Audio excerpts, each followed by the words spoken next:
একটা মানুষের জীবনে তার বিদায় মানে শেষ, তার প্রাণ ফিরে না পাওয়া।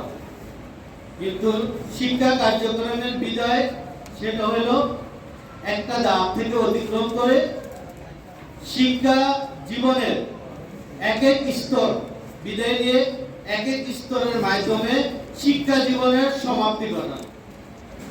তো আজকে তোমরা যে বিদায় নিচ্ছ এটা হলো শুধুমাত্র উচ্চ মাধ্যমিক স্তরের বিদায়।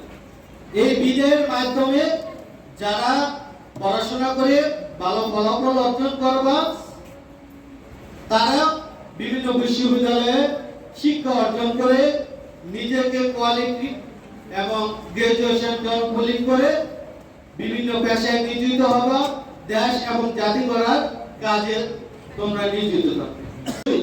এই দুটা মাস যতদিন পরীক্ষা চলে অবশ্যই মোবাইলটা বিরত থাকবা, মোবাইলটা কোনো ব্যবহার করবে না। আর ছাত্রছাত্রীরা এই পরীক্ষা চলাকালীন সময় কোনো খেলাধুলা করবে না, বাজে ছেলেদের সাথে কোনো আড্ডা দিবে না, শুধু পড়ার টেবিলে বসে পড়া, পরীক্ষা ভালো ফলাফল অর্জন করবা, এটাই তোমাদের কাছে আমার চাওয়া।